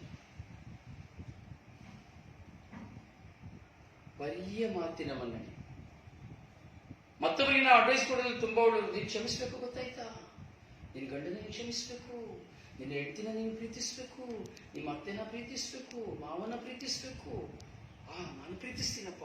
ಬರೀ ಬಾಯಿ ಮತ ನಾನು ಕ್ಷಮಿಸಿದ್ದೀನಿ. ಅಯ್ಯೋ, ಅವ್ರ ಮೇಲೆ ನನಗೆ ಕೋಪನೇ ಇಲ್ಲ, ಅಯ್ಯೋ ನನಗೆ ಅವ್ರ ಮೇಲೆ ದುಃಖನೇ ಇಲ್ಲ, ಅವ್ರ ಮೇಲೆ ನನಗೆ ಬೇಸರನೇ ಇಲ್ಲ, ಅಯ್ಯೋ ನಾನು ಹಾಗೆ ಇಲ್ವೇ ಇಲ್ಲಪ್ಪ. ಹಿಂದೆ ಯಾಕೆ ಬಂದ್ರು ಅಂತ ಗೊತ್ತಿಲ್ಲ, ಈ ನನ್ನ ಅತ್ತೆ ಬಂದ್ರೆ ಎಲ್ಲ ಮನೆ ಮುರಿದಾಕ್ಬಿಡ್ತಾಳೆ. ಅಯ್ಯೋ ನನ್ನ ಸೊಸೆನ ವಾಚಾಳಿ ಸೊಸೆ, ಅಯ್ಯೋ ನನ್ನ ಗಂಡನ ಬಿಡುದಿಲ್ಲ, ಹೆಂಡ್ತಿನ ಬಿಡುದಿಲ್ಲ, ಮಕ್ಕಳು ಬಿಡುದಿಲ್ಲ, ಯಾರನ್ನೂ ಬಿಡುದಿಲ್ಲ. ಆದ್ರೆ ದೇವರ ಮುಂದೆ ನಾನು ಕ್ಷಮಿಸಿದ್ದೀನಿ, ವಾಕ್ಯದ ಮುಂದೆ ನಾನು ಕ್ಷಮಿಸಿದ್ದೀನಿ. ಬರಿಯ ಮಾತಿನ ಮನ್ನಣೆ, ಬರೀ ಬಾಯಿಯಲ್ಲಿ ನಾವು ಕ್ಷಮೆಯನ್ನು ಕೊಡುವಂಥದ್ದು, ಹೃದಯದಲ್ಲಿ ಕ್ಷಮೆ ಕೊಡುವುದಿಲ್ಲ. ಎಷ್ಟು ಜನ ಹೃದಯದಲ್ಲಿ ಕ್ಷಮೆ ಕೊಡ್ತಾ ಇದ್ದೇವೆ? ಯೋಚನೆ ಮಾಡಿದ್ದಿಲ್ಲ. ನಿಮಗೆ ಮೋಸ ಮಾಡಿದಂತಹ ವ್ಯಕ್ತಿಗಳಿರ್ಬೋದು, ಅನ್ಯಾಯ ಮಾಡಿದಂಥ ವ್ಯಕ್ತಿಗಳಿರ್ಬೋದು, ಅಥವಾ ನಿಮ್ಮ ಜೀವನದಲ್ಲಿ ಸಮಸ್ಯೆ ತಂದಂಥ ವ್ಯಕ್ತಿಗಳಿರಬಹುದು, ನಮ್ಮ ಜೀವನದಲ್ಲಿ ನಮ್ಮನ್ನ ದುಃಖಪಡಿಸಿದಂಥ ವ್ಯಕ್ತಿಗಳಿರಬಹುದು, ನಮ್ಮ ಆಸ್ತಿಯನ್ನ ಮೋಸ ಮಾಡಿದಂಥ ವ್ಯಕ್ತಿಗಳಿರಬಹುದು, ನಮ್ಮ ಕುಟುಂಬದಲ್ಲಿ ಸಮಸ್ಯೆಯನ್ನು ತಂದಂಥ ವ್ಯಕ್ತಿಗಳಿರಬಹುದು. ಎಷ್ಟು ಜನ ನಾವು ಕ್ಷಮಿಸಿದ್ದೇವೆ? ಎಷ್ಟು ಜನರನ್ನ ಇನ್ನೂ ನಮ್ಮ ಹೃದಯದಲ್ಲಿ ಇಟ್ಕೊಂಡಿದ್ದೇವೆ ನಾವು? ಎಷ್ಟು ಜನ ನಮ್ಮ ಹೃದಯದಲ್ಲಿ ಇಟ್ಕೊಂಡಿದ್ದೇವೆ? ಅಯ್ಯೋ, ನಾನು ಏನ್ ಬೇಕಾದ್ರೂ ಮಾಡ್ತೀನಿ, ಅವನ್ನ ಮಾತ್ರ ಸಾಯ ತನಕ ನಾನು ಮರೆಯೋದಿಲ್ಲ, ಸತ್ರು ನಾನು ಕ್ಷಮಿಸೋದಿಲ್ಲ, ಸತ್ರು ಅವ್ರ ಮನೆ ಬಾಗಿಲಿಗೆ ನಾನು ಹೋಗೋದಿಲ್ಲ, ಸತ್ರು ಮುಖ ನೋಡೋದಿಲ್ಲ. ಧ್ಯಾನಕ್ಕೆ ಹೋದಾಗ ಅಯ್ಯೋ ನಾನೆಲ್ಲರನ್ನ ಕ್ಷಮಿಸ್ಬಿಡ್ತೀನಿ, ನಾನೆಲ್ಲ ಕ್ಷಮಿಸ್ಬಿಟ್ಟೆಪ್ಪ, ಅವ್ರನ್ನೆಲ್ಲ ಕ್ಷಮಿಸ್ಬಿಟ್ಟೆ. ಧ್ಯಾನಕ್ಕೆ ಹೋಗಿ ಬರುವಾಗ ಪ್ರಾರ್ಥನೆ ಮಾಡಿ ಬರ್ಬೇಕಾದ್ರೆ, ಧ್ಯಾನ ಮುಗಿಸಿ ಮನೆಗೆ ಬಂದ ತಕ್ಷಣ, ಅಥವಾ ನಮಗೆ ಸಿಟ್ಟಿರುವಂತಹ ವ್ಯಕ್ತಿ ನಮ್ಮ ಕಣ್ಣು ಮುಂದೆ ಬಂದ ತಕ್ಷಣ, ಅಯ್ಯೋ ಇವ್ರು ಯಾಕಪ್ಪ ನನ್ನ ಎದುರುಗಡೆ ಬಂದ್ರು, ಅಯ್ಯೋ ಇವ್ರು ಯಾಕಪ್ಪ ನನ್ನ ಮುಂದೆ ಬಂದ. ಎದುರುಗಡೆ ಬಂದ್ರೆ ಟೆನ್ಷನ್, ಬ್ಲಡ್ ಪ್ರೆಷರ್ ಶುರುವಾಗಿಬಿಡ್ತದೆ. ಏನು ಕಾರಣ? ಅಂದ್ರೆ ನಾನು ಇನ್ನು ಕ್ಷಮಿಸಲಿಲ್ಲ ಎಂಬುದೇ ಕಾರಣ. ಅವ್ರ ಮಾತೇ ಎತ್ತಬೇಡ, ಅವ್ರನ್ನ ಸತ್ರು ನನ್ನ ಕೈ ಏನು ಮಾಡಲಿ, ಅವ್ರ ಮಾತೇ ನನ್ನ ಮುಂದೆ ಎತ್ತಕ್ಕೆ ಹೋಗ್ಬೇಡ. ನನ್ನಲ್ಲಿ ಇನ್ನು ಶತ್ರುತ್ವ ಇದೆ, ನನ್ನಲ್ಲಿ ವೈರಾಗ್ಯ ಇದೆ, ಕೆಟ್ಟದಿದೆ. ಅವ್ರ ಮನೇಲಿ ಫಂಕ್ಷನ್ ಮಾಡ್ತಾ ಇದ್ದಾರೆ, ಕರೆದಿದ್ದಾರೆ, ಬನ್ನಿ ನಮ್ಮ ಮನೆಗೆ ಫಂಕ್ಷನ್ಗೆ ಬನ್ನಿ. ಬರ್ತೀನಿ, ಹೋಗುದಿಲ್ಲ. ಕಾರಣ, ಅಯ್ಯೋ ಅವ್ರ ಗಂಡನ ಸರಿ ಇಲ್ಲ, ಅಯ್ಯೋ ಅವಳ ಸರಿ ಇಲ್ಲ, ಅವ್ರ ಹೆಂಡತಿ ಸರಿ ಇಲ್ಲ. ಅವತ್ತು ನಮ್ಮನ್ನು ಕರೀಲೇ ಇಲ್ಲ, ನಮ್ಮ ಮನೆ ಫಂಕ್ಷನ್ಗೆ ಬರಲೇ ಇಲ್ಲ. ನಾವೆಷ್ಟು ಹೋಗಿ ಕೇಳಿದ್ರು, ಕರೆದು ಬರಲೇ ಇಲ್ಲ. ನಾವು ಯೋಚನೆ ಮಾಡಿಲ್ಲ, ನಾನು ಅವ್ರ ಮನೆಗೆ, ಅವ್ರು ನನ್ನ ಮನೆಗೆ ಬರದೇ ಇರ್ಲಿಕ್ಕೆ ಅವ್ರ ಮನೇಲಿ ಏನ್ ಸಮಸ್ಯೆ ಇತ್ತು, ಏನ್ ಕುಂದುಕೊರತೆ ಇತ್ತು, ಏನ್ ಕಾರಣ ಇತ್ತು, ಯಾವುದಕ್ಕಾಗಿ ಅವ್ರು ಬರಲಿಲ್ಲ, ಸೊ ಅವರ ಹೋರಾಟ ಏನಿತ್ತು, ಇದನ್ನು ಚಿಂತೆ ಮಾಡೋದು. ಬರಲಿಲ್ಲ, ಅದರಿಂದ ನಾನು ಅವ್ರ ಮನೆ ಮದುವೆಗೆ ಹೋಗೋದಿಲ್ಲ. ನನ್ನ ಮನೆಗೆ ಬರಲಿಲ್ಲ, ಅದರಿಂದ ನಾನು ಹೋಗೋದಿಲ್ಲ. ನನ್ನ ಹತ್ರ ಮಾತಾಡಲಿಲ್ಲ, ನಾನು ಮಾತಾಡೋದಿಲ್ಲ. ನನಗೆ ಕೊಡ್ಲಿಲ್ಲ, ನಾನು ಕೊಡೋದಿಲ್ಲ. ನಾನು ಹೇಳಿದ ಮಾತು ಕೇಳಿಲ್ಲ, ನಾನು ಕೇಳೋದಿಲ್ಲ. ಹೌದಲ್ಲ ನಮ್ಮ ಜೀವನ. ಬರಿಯ ಮಾತಿನ ಮನ್ನಣೆ, ಹೃದಯವನ್ನು ದೂರವಿರಿಸುತ್ತ. ಹೃದಯ ಮಾತ್ರ ದೂರ, ದೇವರ ಹತ್ರ ನಾನು ಹತ್ರ, ಆದರೆ ಬರೀ ಬಾಯಿ ಮಾತಲ್ಲಿ ನಾನು ಹೇಳ್ತಾ ಅವರಿಂದ ದೂರ ಇರುವುದು. ಅಂದ್ರೆ ಹೃದಯವನ್ನು ದೂರ ಇರಿಸುತ್ತಾ ಎಂಬುದಾದರೆ ನಾವೇನ್ ಮಾಡ್ತೇವೆ, ಅವರಿಂದ ನಾವು ದೂರ ಇರ್ತೇವೆ. ಅವ್ರ ಬಗ್ಗೆ ಚಿಂತಿಸುವುದಿಲ್ಲ, ಅವ್ರ ಬಗ್ಗೆ ಯೋಚನೆ ಮಾಡೋದಿಲ್ಲ. ಕೆಲವರು ನೋಡಿ, ನನಗೆ ಚೆನ್ನಾಗಿ ಎಷ್ಟೋ ಜನರ ಅನುಭವ ನನಗುಂಟು. ಶವವಾಗಿ ಸತ್ತು ಹೋಗುವಂತ ಸಂದರ್ಭದಲ್ಲಿದ್ದರೂ ಸಹ ಅವರ ಮುಖವನ್ನು ನೋಡದೇ ಇರುವಂತರಿದ್ದಾರೆ. ಸೊಸೆಂದ್ರನನ್ನು ನೋಡಿದ್ದೇನೆ, ಮಾವ ಮರಣಾವಸ್ಥೆಯಲ್ಲಿದ್ದರೂ ಸಹ, ಮಾವ ಸಾಯುವ ನೆಲೆಯಲ್ಲಿದ್ದರೂ ಸಹ ತನ್ನ ಮಾವನನ್ನ ಹೋಗಿ ನೋಡದ ಸೊಸೆಯಂದಿರುತ್ತಾರೆ. ವರ್ಷಾನುಗಟ್ಟಲೆಯಿಂದ ತನ್ನ ಮಾವನೊಂದಿಗೆ ಮಾತನಾಡದೇ ಇರುವುದು, ವರ್ಷಾನುಗಟ್ಟಲೆ ತನ್ನ ಅತ್ತೆಯೊಂದಿಗೆ ಮಾತನಾಡದೇ ಇರುವವರು, ಅವರನ್ನ ಗೌರವಿಸದೇ ಇರುವವರು, ಮನೆಗೆ ಬಂದರೆ ಮೈದಿನ ನಾದಿನಿ ಬಂದರೆ ಒಂದು ಲೋಟ ನೀರು ಕೊಡದೇ ಇರೋರು ಎಷ್ಟು ಜನ ಈ ಲೋಕದಲ್ಲಿ ಇದ್ದಾರೆ. ಲಕ್ಷಾಂತರ ಕೋಟ್ಯಾಂತರ ಜನರಿದ್ದಾರೆ. ಅದರಲ್ಲಿ ನಾನು ಇದ್ದೇನಾ ಎಂಬುದನ್ನು ನಾನು ಮೊದಲು ಅರಿತುಕೊಳ್ಳಬೇಕು. ಆದರೆ ದೇವರಿಗೆ ಹತ್ತಿರವಾಗಿದ್ದೇನೆ, ಆದರೆ ನನ್ನ ಹೃದಯ ಮಾತ್ರ ಪ್ರತಿಯೊಬ್ಬರಿಂದ ದೂರವಿದೆ. ನಾನು ಸರಿ, ನಾನೇ ಸರಿ, ನನ್ನದೇ ಸರಿ, ನಾನು ಹೇಳಿದ ಕೇಳಿಲ್ಲ, ನಾನು ಏನೂ ಮಾಡಿಲ್ಲ, ಎಲ್ಲ ಅವರೇ ಮಾಡಿದ್ರು, ಅವರೇ ಕಾರಣ. ಯಾವಾಗ ನಾನು ಕಾರಣ ಎಂಬುದು ನನಗೆ ಅರಿವಾಗ್ತದೆ, ಯಾವಾಗ ಎಲ್ಲದಕ್ಕೂ ನಾನು ಕಾರಣ ಎಂಬುದು ನನಗೆ ಮನವರಿಕೆ ಆಗ್ತದೆ, ಆಗ ನನ್ನ ಆಧ್ಯಾತ್ಮಿಕತೆಯ ಸಿರಿಯುವಂತಿಕೆಯಲ್ಲಿ ಒಂದಾಗ್ತದೆ. ಆಧ್ಯಾತ್ಮಿಕತೆಯ ಸಿರಿಯುವಂತಿಕೆಯಲ್ಲಿ ನಾನು ಪ್ರಬಲನಾಗ್ತೇನೆ. ಹೃದಯವನ್ನ ದೂರವಿರಿಸ್ತಾ ಬರೀ ನರಕಲ್ಪಿತ ಕಟ್ಟಳೆಗಳನ್ನು ಮಾತ್ರ ನಾವು ದೇವರ ವಾಕ್ಯವನ್ನು ಉಪದೇಶಿಸ್ತಾ ಇದ್ದೇವೆ. ಬರೀ ಮಾತಿನ ನಮ್ಮನ್ನೆಲ್ಲರಿಗೂ ನೀನು ಕ್ಷಮಿಸು, ನೀನು ಕ್ಷಮಿಸು, ನೀನು ಕ್ಷಮಿಸು. ನಾನು ಕ್ಷಮಿಸುವುದಿಲ್ಲ, ನನಗೆ ಬೇಡ. ಪ್ರಾರ್ಥನೆ ಮಾಡಿ ಏನು ಪ್ರಯೋಜನ? ಕೇಳ್ತದ ದೇವರಿಗೆ? ಕೇಳ್ತಿಲ್ಲ. ಬಲಿಪೂಜೆಗೆ ಹೋಗಿ ಏನು ಪ್ರಯೋಜನ? ಕೇಳ್ತದ? ಕೇಳ್ತಿಲ್ಲ.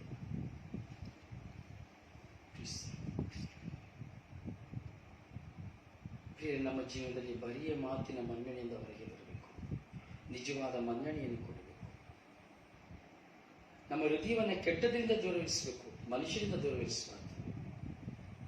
ಪ್ರತಿಯೊಬ್ಬರಿಗೆ ನಾವು ಹತ್ತಿರವಾಗಬೇಕು. ನಮ್ಮ ಹೃದಯ ಅಂದರೆ ಪ್ರತಿಯೊಬ್ಬರ ಮೇಲೂ ನಾವು ದಯೆ ತೋರುವವರಾಗಬೇಕು, ಪ್ರತಿಯೊಬ್ಬರ ಮೇಲೆ ನಾವು ಕರುಣೆ ತೋರುವವರಾಗಬೇಕು, ಪ್ರತಿಯೊಬ್ಬರನ್ನು ಪ್ರೀತಿಸುವವರಾಗಬೇಕು, ಪ್ರತಿಯೊಬ್ಬರನ್ನು ನಾವು ಸಹಿಸುವವರಾಗಬೇಕು, ಪ್ರತಿಯೊಬ್ಬರನ್ನು ನಾವು ಒತ್ತುಕೊಳ್ಳುವವರಾಗಬೇಕು. ಇದೇ ದೇವರಿಗೆ ಹತ್ತಿರವಾಗುವಂತಹ ಜೀವನ. ಹೀಗೆ ದೇವರಿಗೆ ಹತ್ತಿರವಾಗುವಂತಹ ಈ ಜೀವನವನ್ನು ನನ್ನ ಸ್ವಂತವಾಗಿಸಿಕೊಳ್ಳುವಾಗ ಮಾತ್ರವೇ ನನ್ನ ಜೀವನದಲ್ಲಿ ನನಗೆ ಆಶೀರ್ವಾದ. ಮೂರನೇದಾಗಿ ನಾವು ನೋಡ್ತೇವೆ, ನರಕಲ್ಪಿತ ಕಟ್ಟಳೆಗಳನ್ನೇ ದೇವ ವಾಕ್ಯವೆಂದು ನಿವೇದಿಸುತ್ತಾರೆ. ನರಕಲ್ಪಿತ ಕಟ್ಟಳೆಗಳನ್ನೇ ದೇವರ ವಾಕ್ಯವೆಂದು ಉಪದೇಶಿಸ್ತಾರೆ. ಫರಿಸಾಯ ಸದುಕಾಯರು ಇದೇ ಆಗಿತ್ತು, ಇವರ ಸ್ವಭಾವವಾಗಿತ್ತು. ನರಕಲ್ಪಿತ ಕಟ್ಟಳೆಗಳನ್ನ ದೇವರ ವಾಕ್ಯ ಅಂತ ಹೇಳಿಬಿಡುದು. ಅಂದ್ರೆ ನನ್ನ ಸೆಲ್ಫಿಶ್ಗಾಗಿ ನಾನು ವಾಕ್ಯವನ್ನು ಉಪಯೋಗಿಸಿಕೊಳ್ಳುವಂಥದ್ದು. ನನಗೆ ಸರಿ ಅಂತ ಇದೆ, ನಾನು ಮಾಡ್ತಾ ಇದ್ದೀನಿ, ಆದ್ರೆ ನಾನು ಮಾಡ್ತಾ ಇರೋದು ತಪ್ಪು ಅಂತ ಗೊತ್ತು, ಆದರೂ ಸಹ ಅದನ್ನ ದೇವರ ವಾಕ್ಯ ಎಂಬುದಾಗಿ ನಾನು ಹೇಳಿಬಿಡುವುದು. ನನ್ನ ಸ್ವಾರ್ಥಕ್ಕಾಗಿ ದೇವರ ವಾಕ್ಯವನ್ನು ದುರುಪಯೋಗಪಡಿಸಿಕೊಳ್ಳುವಂಥದ್ದು. ನಾನು ಮಾಡಿಕೊಂಡಿದ್ದೆಲ್ಲ ದೇವರಿಗೆ ಸಮರ್ಥಿಸುವಂಥದ್ದು, ದೇವರಿಗೆ ಒಪ್ಪಿಸುವಂಥದ್ದು, ದೇವರ ಹೆಸರಿಗೆ ಒಪ್ಪಿಸುವಂಥದ್ದು, ದೇವರ ವಾಕ್ಯವನ್ನು ಉಪದೇಶಿಸುವಂಥದ್ದು. ದೇವರು ಹೇಳ್ತಾ ಇದ್ದಾರೆ ನರಕಲ್ಪಿತ ಕಟ್ಟಳೆಗಳ ದೇವರು ಹೇಳ್ತಾ ಇದ್ದಾರೆ ನನಗೆ ಬೇಕು, ಅಥವಾ ಒಂದು ಮನೆಗೆ ಹೋಗ್ಬೇಕು, ಒಂದು ಪ್ರಾರ್ಥಿಸ್ಲಿಕ್ಕೆ ಹೋಗ್ತೇನೆ, ಅಥವಾ ಒಂದು ಕೌನ್ಸಿಲಿಂಗ್ಗೆ ಹೋಗ್ತೇನೆ, ಅಥವಾ ಏನು ನನಗೆ ಒಂದು ದೇವರು ಪ್ರಾರ್ಥಿಸುವ ಶಕ್ತಿಯನ್ನು ಕೊಟ್ಟಿದ್ದಾರೆ, ನಾವು ಪ್ರಾರ್ಥಿಸ್ತಾ ಇದ್ದೇವೆ. ಆದ್ರೆ ಏನ್ ಮಾಡ್ತೇವೆ? ನಮಗಿರುವಂತಹ ಪ್ರಾರ್ಥನಾ ಶಕ್ತಿಯನ್ನ ದುರುಪಯೋಗ ಪಡಿಸಿಕೊಳ್ಳುವ ಸೈತಾನನ ಕುತಂತ್ರಗಳಿಗೆ ಒಳಗಾಗಿ ನರಕಲ್ಪಿತ ಕಟ್ಟಳೆಗಳಂದ್ರೆ ನಾನು ಗೆಲ್ಲುವುದಕ್ಕಾಗಿ, ನಾನು ಇನ್ನೊಬ್ಬರ ಮುಂದೆ ನನ್ನನ್ನು ತೋರಿಸಿಕೊಳ್ಳುವುದಕ್ಕಾಗಿ, ನನ್ನ ಹೆಸರು ಗಳಿಕೆಗಾಗಿ, ನಾನು ಹೆಚ್ಚಿಸಿಕೊಳ್ಳುವುದಕ್ಕಾಗಿ ಆ ಎಲ್ಲ ಕಟ್ಟಳೆಗಳನ್ನ ದೇವರ ವಾಕ್ಯವೆಂದು ನಾನು ಉಪದೇಶಿಸ್ತಾ ಇದ್ದೇವೆ.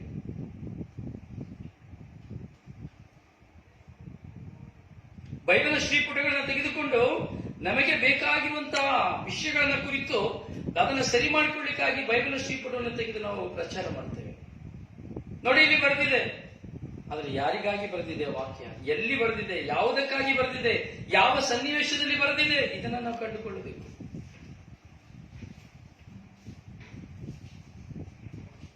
ನರಕಲ್ಪಿತ ಕಟ್ಟಳೆಗಳು ನನಗೆ ಬೇಕಾಗಿರುವುದನ್ನ ನಾನು ಸದುಪಯೋಗ ಯಾವ್ದು ನನ್ನನ್ನ ನನಗೆ ಬೇಕಾಗಿರೋದು ನಾನು ಪಡೆದುಕೊಳ್ಳಿಕ್ಕಾಗಿ ಅದನ್ನ ದೇವರ ವಾಕ್ಯ ಎಂದು ನಾನು ಉಪದೇಶಿಸ್ತೇನೆ,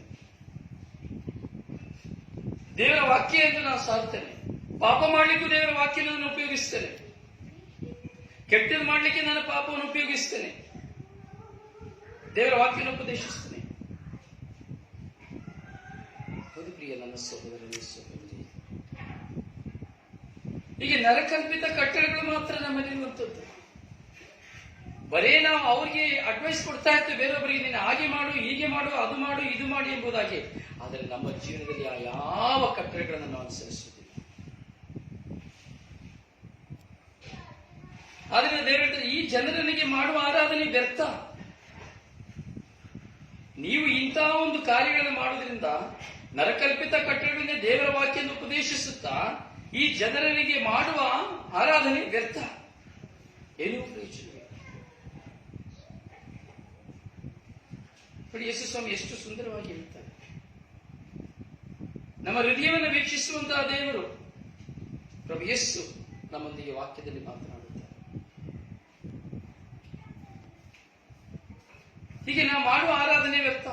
ದೇವಾಲಯದ ಮುಂದೆ ಹೋಗಿ ಕುತ್ಕೊಳ್ತೇವೆ, ಚೇರ್ನ ಮೇಲೆ ಒಳ್ಳೆ ತಲೆಗೆಲ್ಲ ಶಾಲಾಗಿ ಕುತ್ಕೊಳ್ತೇವೆ, ಚಪ್ಪಲಿನ ದೇವಾಲಯದ ಹೊರಗೆ ಇಟ್ಟು ಕುತ್ಕೊಳ್ತೇವೆ. ಕಣ್ಣು ಮುಚ್ಚಿದ್ರೆ ಪೂಜೆ ಮುಗಿಯುತ್ತಲ್ಲ ಕಣ್ಣು ತೆರೆಯುವುದಿಲ್ಲ, ಕೈ ಜೋಡಿಸಿದ್ರೆ ಕೈ ತೆರೆಯುವುದಿಲ್ಲ. ಪರಮಪ್ರಸಾದ ತೆಗೆದುಕೊಳ್ಳುವಾಗ ಅಷ್ಟು ಶ್ರದ್ಧೆಯಿಂದ ಹೋಗ್ತೇವೆ, ಅಷ್ಟು ವಿಶ್ವಾಸದಿಂದ ಹೋಗ್ತೇವೆ. ಯೇಸುವಿನ ಮುಂದೆ ಆರಾಧಿಸಲಿಕ್ಕೆ ಹೋಗುವಾಗ, ಅಡೋರೇಷನ್ ಆರಾಧನೆಗೆ ಹೋಗುವಾಗ ವಿಶ್ವಾಸದಲ್ಲಿ ಹೋಗ್ತೇವೆ. ಆದರೆ ಯೇಸು ಸ್ವಾಮಿ ಹೇಳ್ತಾ ಇದ್ದಾರೆ, ಈ ಜನರನಿಗೆ ಮಾಡುವ ಆರಾಧನೆಯ ವ್ಯರ್ಥ.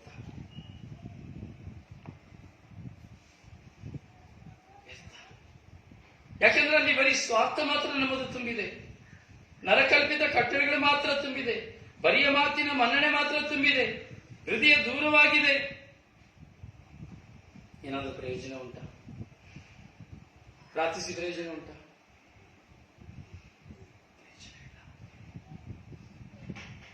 ಆಧ್ಯಾತ್ಮಿಕತೆಯ ಸಿರಿ ಸಂಪತ್ತಿಗೆಯಲ್ಲಿ ನಾವು ಬೆಳವಣಿಗೆ ಆಗಬೇಕು. ದೇವರ ವಾಕ್ಯವನ್ನು ನಾವು ನೆಪವಾಗಿ ಉಪಯೋಗಿಸಿಕೊಳ್ತೇವೆ. ದೇವರ ಆಜ್ಞೆಯನ್ನು ಬರೀ ಬಾಯಿ ಮಾತಲ್ಲಿ ನಾವು ಹೇಳ್ತಾ ಇದ್ದೇವೆ, ದೇವರ ಕಟ್ಟಳೆಗಳನ್ನು ಬರೀ ಶಬ್ದವಾಗಿ ನಾವು ಹೇಳ್ತಾ ಇದ್ದೇವೆ. ಎಷ್ಟು ಜನ ದೇವರ ವಾಕ್ಯವನ್ನು ನಾವು ಕೇಳ್ತಾ ಇದ್ದೇವೆ, ಜೀವನದಲ್ಲಿ ಅನುಸರಿಸ್ತಾ ಇದ್ದೇವೆ? ಎಷ್ಟು ಜನರ ಜೀವನದಲ್ಲಿ ದೇವರ ವಾಕ್ಯ ನಮ್ಮಲ್ಲಿದೆ? ನಮ್ಮಲ್ಲಿ ಎಷ್ಟು ಜನರಲ್ಲಿದೆ ದೇವರ ವಾಕ್ಯ? ಎಷ್ಟು ಜನರ ಜೀವನದಲ್ಲಿ ಆ ದೇವರ ವಾಕ್ಯದ ಸತ್ವವನ್ನು ನಾವು ಅನುಭವಿಸ್ತಾ ಇದ್ದೇವೆ? ಎಷ್ಟು ಜನರ ಜೀವನದಲ್ಲಿ ಇಲ್ಲ, ತುಂಬಾ ವಿರಳವಾಗಿ ಹೋಗಿದೆ. ಕಾರಣ ನಾವು ದೇವರಿಗೆ ಹತ್ತಿರವಾಗಿಲ್ಲ.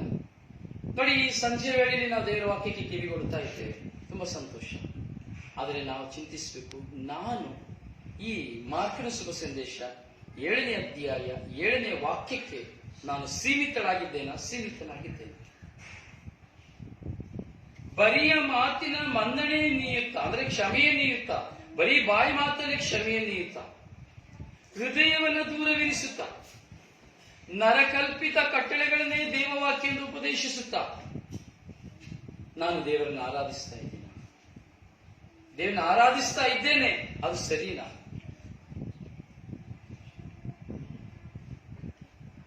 ಜಪಸರನ್ನು ಹೇಳ್ತಾ ಇದ್ದೇನೆ, ಸರಿನಾ? ಯಾವಾಗ ಅಂತ ಸ್ವಭಾವವನ್ನು ಇಟ್ಟುಕೊಂಡು ಪ್ರೇರೆ ನಮ್ಮ ಜೀವನದಲ್ಲಿ ಆಧ್ಯಾತ್ಮಿಕತೆಯ ಸಿರಿ ಸಂಪತ್ತಿಲ್ಲ. ನಮ್ಮ ಜೀವನದಲ್ಲಿರುವುದು ಲೌಕಿಕವಾದಂತಹ ಸಿರಿ ಸಂಪತ್ತು, ಲೌಕಿಕವಾದ ಆಶಾಪಾಶಗಳು, ಲೌಕಿಕವಾದವುಗಳು ನಮ್ಮ ಆತ್ಮವನ್ನು ನಾಶ ಮಾಡುವಂತವುಗಳು ಮಾತ್ರವೇ ಆಗಿದೆ ನಮ್ಮ ಜೀವನದಲ್ಲಿ. ನಮ್ಮಲ್ಲಿ ಈ ಆತ್ಮವನ್ನು ನಾಶ ಮಾಡುವಂತಹ ಸ್ವಭಾವಗಳಿರುವ ಕಾರಣ ಆಧ್ಯಾತ್ಮಿಕತೆಯ ಈ ಗೌಪ್ಯತೆಯನ್ನು ಅದು ಮುಚ್ಚಿಬಿಡ್ತಾ ಇದೆ. ಆಧ್ಯಾತ್ಮಿಕತೆಯ ಗೌಪ್ಯತೆಯನ್ನ ಈ ಲೌಕಿಕವಾದದ್ದು ಮುಚ್ಚಿಬಿಡ್ತಾ ಇದೆ. ಈಗ ಒಂದು ಬಾಟಲ್ ಪರ್ಫ್ಯೂಮ್ ಇದೆ, ಆ ಪರ್ಫ್ಯೂಮ್ ವಾಸನೆ ಇದೆ ಅಂತ ಗೊತ್ತಾಗ್ತದ? ಬಾಟಲ್ ಪರ್ಫ್ಯೂಮ್ ವಾಸನೆ ಇದೆ ಅಂತ ಗೊತ್ತಾಗ್ತದ? ಗೊತ್ತಾಗೋದಿಲ್ಲ. ಅದು ಯಾವಾಗ ಗೊತ್ತಾಗುತ್ತೆ? ಅದನ್ನ ಸ್ಪ್ರೇ ಮಾಡುವಾಗ ಗೊತ್ತಾಗ್ತದೆ. ಆ ವಾಸನೆ ಒಳ್ಳೆದಿದೆಯಾ ಕೆಟ್ಟದಿದೆಯಾ ಅಂತ ಯಾವಾಗ ಗೊತ್ತಾಗ್ತದೆ? ಸ್ಪ್ರೇ ಮಾಡಬೇಕಾದ್ರೆ ಗೊತ್ತಾಗ್ತದೆ. ಅದನ್ನ ತೆಗೆದುಕೊಂಡು ಒಂದು ಪ್ರೆಸ್ ಮಾಡಿದಾಗ ಮಾತ್ರ ಆ ಒಳಗಿರುವ ಹೊರಗಿನಿಂದ ಏನು ಹೊರಗೆ ಹೋಗಿ ಅದು ಔಟ್ ಮಾಡಬೇಕಾದ್ರೆ ಅದು ನಮ್ಮ ವಸ್ತ್ರದ ಮೇಲೆ ಅಥವಾ ಮನೆಯಲ್ಲಿ ಅದು ಸುವಾಸನೆಯಾಗಿರ್ತದೆ. ಹೇಗೆ ಒಂದು ಪರ್ಫ್ಯೂಮ್ ಬಾಟಲ್ನಲ್ಲಿ ತುಂಬಿಸಲ್ಪಟ್ಟಿದೆಯೋ, ಉಪಯೋಗಿಸಲ್ಪಡದೆ, ಹಾಗೆ ಆಧ್ಯಾತ್ಮಿಕತೆಯ ಸಿರಿ ಸಂಪತ್ತು ನಮ್ಮ ಹೃದಯದಲ್ಲಿ ಅದು ಅಡಕವಾಗಿದೆ. ಈ ಲೌಕಿಕವಾದದನ್ನು ಮುಚ್ಚಿ ಹೋಗಿದೆ. ಡಬ್ಬೆಯಲ್ಲಿ ಹಾಕಿ ಪರ್ಫ್ಯೂಮ್ ನ ಮುಚ್ಚಿಟ್ಬಿಟ್ಟಿದ್ದೇವೆ. ಯಾವಾಗ ಪರ್ಫ್ಯೂಮ್ ನ ಹಾಕ್ತೇವೆ ನಾವು? ಹೌದಲ್ಲ ಫೆಲಿಕ್ಸ್ ಅಣ್ಣ? ಯಾವಾಗ ಪರ್ಫ್ಯೂಮ್ ಹಾಕ್ತಿವಿ? ಮದುವೆಗೆ ಹೋಗ್ಬೇಕು ಅವಾಗ ಹೇಳ್ಕೊಳ್ತೀವಿ. ಎಲ್ಲಾ ಕಡೆ ಇಲ್ಲಿ ಇಲ್ಲಿ ಇಲ್ಲಿ ಇಲ್ಲಿ ಎಲ್ಲ ಹೇಳ್ಕೊಳ್ತೀವಿ ಅಲ್ಲ.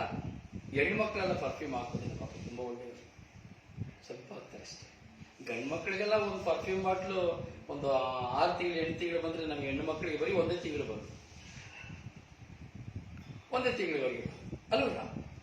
ಪ್ರೀತಿಸರು. ಮೊದಲನೇದು ಮದ್ವೆಗೆ ಹೋದಾಗ ಹಾಕೊಳ್ತೀವಿ, ಅಂದ್ರೆ ಮದ್ವೆಗೆ ಹೋದಾಗ ಜನ ಎಲ್ಲ ತುಂಬಿರ್ತಾರವಾಗ ಹಾಕೊಳ್ತೀವಿ. ಇಲ್ಲ ಎರಡನೇದು ಕ್ರಿಸ್ಮಸ್ ಬಂತು, ಒಳ್ಳೆ ಪರ್ಫ್ಯೂಮ್ ಹುಡುಕಿ ಹೋಗ್ಬೇಕು, ಬರ್ಬೇಕಾದ್ರೆ ಹೇಳ್ತೀವಿ ಒಂದಷ್ಟಲ್ಲಿದ್ರೆ, ಅಣ್ಣ ಒಳ್ಳೆ ಪರ್ಫ್ಯೂಮ್ ತಗೋಬಾ, ಆಂಟಿ ಒಳ್ಳೆ ಪರ್ಫ್ಯೂಮ್ ತಗೋಬಾ. ಓಪನ್ ಮಾಡೋದು ಯಾವಾಗ? ಕ್ರಿಸ್ಮಸ್ ಬಂದಾಗ. 3ನೇದಾಗ ಓಪನ್ ಮಾಡ್ತೀವಿ ಯಾವಾಗ? ಈಸ್ಟರ್ ಬಂದಾಗ.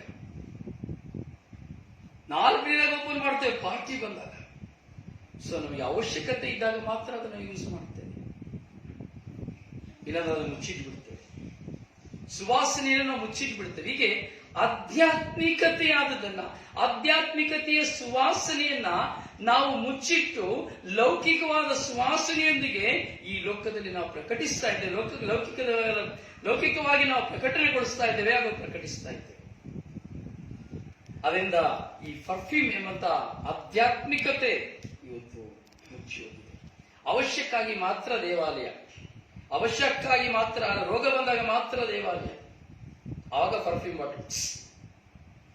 ಸಾಲ ಬಂದಾಗ ಮಾತ್ರ ದೇವಾಲಯ, ಆವಾಗ ಪರ್ಫ್ಯೂಮ್. ಕಷ್ಟ ಬಂದಾಗ ಮಾತ್ರ ದೇವಾಲಯ, ಆವಾಗ ಪರ್ಫ್ಯೂಮ್. ಜಗಳ ಹೋರಾಟ ಬಂದಾಗ ಮಾತ್ರ, ಅವಾಗ ಮಾತ್ರ ದೇವಾಲಯ. ಗಂಡ ತುಂಬಾ ಹೊಡೆದು ಬಿಟ್ಟಾಗ ಮಾತ್ರ ದೇವಾಲಯ, ಆವಾಗ ಮಾತ್ರ ಪರ್ಫ್ಯೂಮ್, ಅಂದ್ರೆ ವಾಸನೆ, ಅವಾಗ ಮಾತ್ರ ದೇವಾಲಯ. ಇಲ್ಲಾಂದ್ರೆ ಹಾಗೆ ಮುಚ್ಚಿಟ್ಬಿಡೋದಷ್ಟೇ. ಇದಾಗಿದೆ ನಮ್ಮ ಆಧ್ಯಾತ್ಮಿಕತೆಯ ಜೀವನ. ಇವತ್ತು ಆಧ್ಯಾತ್ಮಿಕತೆಯ ಜೀವನ ಬಹಿರಂಗ ಜೀವನದ ಮುಂದೆ ಅದು ಕೇವಲ ಒಂದು ಕಪಟತನವಾಗಿ ತೋರಿಸುವಂತದ್ದಾಗಿದೆ. ಅದಕ್ಕೆ ಪದೇ ಪದೇ ಯೇಸು ಸ್ವಾಮಿ ಪರಿಸರನ ಕುರಿತು ಹೇಳ್ತಾ ಇದ್ರು, ಅಯ್ಯೋ ನೀವು ಸುಣ್ಣ ಹೊಡೆದ ಗೋರಿಗಳಂತಿದ್ದೀರಿ ಎಂಬುದಾಗಿ. ನಾವು ಸುಣ್ಣ ಹೊಡೆದ ಗೋರಿ ಅಲ್ವಾ? ಸ್ಮಶಾನಕ್ಕೆ ಹೋದ್ರೆ ಗೋರಿಯ ಒಳಗೆ ಏನಿರ್ತದೆ? ಮೂಳೆ ಇರ್ತದೆ. ಪೆಟ್ಟಿಗೆ ತೆಗೆದ್ರೆ ಏನ್ ಬರ್ತದೆ? ಒಳ್ಳೆ ಪರ್ಫ್ಯೂಮ್ ಬರ್ತದೆ, ಸುಗಂಧ ಬರ್ತದಲ್ಲ, ಪರ್ಫ್ಯೂಮ್ ವಾಸನೆ ಬರ್ತದೆ ಪೆಟ್ಟಿಗೆ ತೆಗೆದ ತಕ್ಷಣ. ಸೊ ಕೊಳೆತು ಹೋಗುತ್ತದೆ ಶರೀರ, ದುರ್ವಾಸನೆ ಇರುತ್ತದೆ. ಆ ಕೊಳೆತು ಹೋದ ಶರೀರ, ದುರ್ವಾಸನೆಯಲ್ಲಿ ಮೂಳೆಗಳು, ಅದರ ಮೇಲೆ ಮಣ್ಣು, ಕೊಳೆತು ಹೋಗಿರುವಂತಹ ಶವದ ಮೇಲೆ ಸುಂದರವಾದಂತಹ ಪೆಟ್ಟಿಗೆ, ಸುಂದರವಾದ ಪೆಟ್ಟಿಗೆಯ ಮೇಲೆ ಸುಂದರವಾದಂತಹ ಒಂದು ಶವ, ಗೋರಿ. ಮೇಲೆ ತುಂಬಾ ಚೆನ್ನಾಗಿ ಕಾಣ್ತದೆ, ಆದ್ರೆ ಒಳಗಡೆ ಇರುವುದೇನು? ಎಲ್ಲ ಕೊಳೆತು ಹೋಗಿರುತ್ತೆ, ಎಲ್ಲ ವಾಸನೆ ಬಂದ್ರೆ ಒಳಗೆ ಹೋಗಿರುವಂತ ಎಲುಬುಗಳು. ಆದ್ರೆ ವರ್ಷಕ್ಕೊಮ್ಮೆ ನವೆಂಬರ್ 2ನೇ ತಾರೀಕು ಬಣ್ಣ ಹೊಡಿತೀವಿ. ಇದು ನನ್ನ ಡಾಡ, ಇದು ನನ್ನ ಮಮ್ಮಿ. ಅಲ್ಲಿ ಯಾರಾದ್ರೂ ಅಳುತ್ತವ? ನವೆಂಬರ್ 2ಕ್ಕೆ ಹೋಗ್ಬಿಟ್ಟು ಇದು ನನ್ನ ಡಾಡಂದು, ಇದು ನನ್ನ ಮಮ್ಮಿದು, ಇದ್ಯಾಕೆ ನೀನು ಹೀಗೆ ಮಾಡಿದ್ಯಾ? ಅಲ್ಲಿ ಕಲ್ಲನ್ನು ನೋಡಿ ನಾವು ಮಾತನಾಡುತ್ತೇವೆ. ಹೀಗೆ ನಮ್ಮ ಜೀವನ, ವೈಯಕ್ತಿಕವಾದಂತಹ ಜೀವನ, ಇಂದಿನ ವಾಸ್ತವಿಕತೆಯ ಜೀವನ ನಾವು ನೆನೆಸ್ಕೊಳ್ಬೇಕು. ನಾವು ಸಹ ಆಧ್ಯಾತ್ಮಿಕತೆಯ ಜೀವನವನ್ನ ನಾನು ಒಮ್ಮೆ ಪಕ್ಷಿನೋಟವಾಗಿ ನಾನು ನೋಡುತ್ತೇನೆ ಎಂಬುದಾದರೆ, ವಿಶ್ವಾಸದ ಹಾದಿಯನ್ನು ನಾನು ಪರಿಶೀಲಿಸಿ ನೋಡುತ್ತೇನೆ ಎಂಬುದಾದರೆ, ಆಧ್ಯಾತ್ಮಿಕತೆಯ ಜೀವನದ ಬೀಜ ನನ್ನಲ್ಲಿ ಬಿತ್ತಲ್ಪಟ್ಟಿದೆಯಾ ಎಂದು ನಾನು ಪರಿಶೀಲಿಸಿ ನೋಡುತ್ತೇನೆ ಎಂಬುದಾದರೆ ನಮಗೆ ಅರಿವಾಗುತ್ತದೆ, ನಾನು ಸುಣ್ಣ ಹೊಡೆದ ಗೋರಿಯಾಗಿದ್ದೇನಾ ಅಥವಾ ನಿಜವಾದ ಪ್ರತಿಬಿಂಬಿಸುವಂತ ದೇವರ ಮಗನಾಗಿ ಮಗಳಾಗಿದ್ದೇನೆ ಎಂಬುದಾಗಿ. ನಾವಷ್ಟೇ ಅಲ್ಲ, ಸುಣ್ಣ ಹೊಡ್ಕೊಂಡಿರೋರು, ಬಣ್ಣ ಹೊಡ್ಕೊಂಡಿರೋರು, ಒಳಗೆಲ್ಲ ಕೊಳುಕು, ಮೇಲೆಲ್ಲ ತಳುಕು.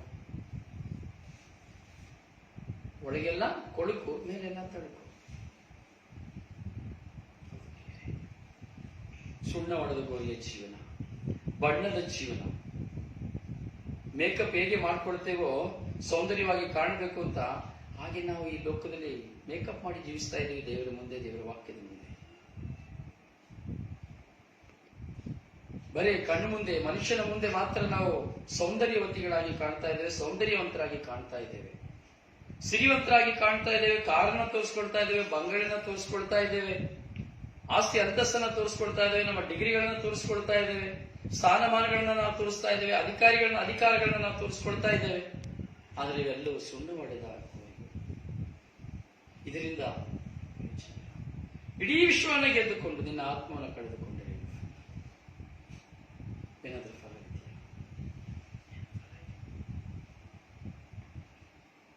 ಇವತ್ತು ನನ್ನ ಕುಟುಂಬದಲ್ಲಿರೋದು ನಾನು ಪ್ರೀತಿಸ್ತಾ ಇಲ್ಲ, ಆದರೆ ಬೇರೆಯವ್ರಿಗೆ ಹೇಳ್ತೀನಿ, ನೀನು ಪ್ರೀತಿಸು, ನೀನು ಕ್ಷಮಿಸು. ನನ್ನ ಕುಟುಂಬದಲ್ಲಿರೋರಿಗೆ ಬಲಿಪೂಜೆಗೆ ಹೋಗ್ತಾ ಇಲ್ಲ, ಪ್ರಾರ್ಥನೆಗೆ ಹೋಗ್ತಾ ಇಲ್ಲ, ನಾನು ಹೋಗ್ತಾ ಇಲ್ಲ, ಬೇರೆಯವ್ರಿಗೆ ಹೇಳ್ತೀನಿ ಬಲಿಪೂಜೆಗೆ ಹೋಗು, ಪ್ರಾರ್ಥನೆಗೆ ಹೋಗು. ನಾನು ಕ್ಷಮಿಸ್ತಾ ಇಲ್ಲ, ಬೇರೆಯವ್ರಿಗೆ ಹೇಳ್ತೀನಿ ಕ್ಷಮಿಸು. ನಾನು ಪ್ರೀತಿಸ್ತಾ ಇಲ್ಲ, ಬೇರೆಯವ್ರಿಗೆ ಹೇಳ್ತೀನಿ ಪ್ರೀತಿಸು. ನಾನು ಕೊಡ್ತಾ ಇಲ್ಲ, ಬೇರೆಯವ್ರಿಗೆ ಹೇಳ್ತಾ ಇದ್ದೀನಿ ಕೊಡು. ನನಗೆ ಭಯ ಇಲ್ಲ, ಅಯ್ಯೋ ದೇವ್ರು ನೋಡ್ತಾ ಇದ್ದಾರೆ ಅಂತ ನಾನು ಇನ್ನೊಬ್ಬರಿಗೆ ಹೇಳ್ತೇನೆ.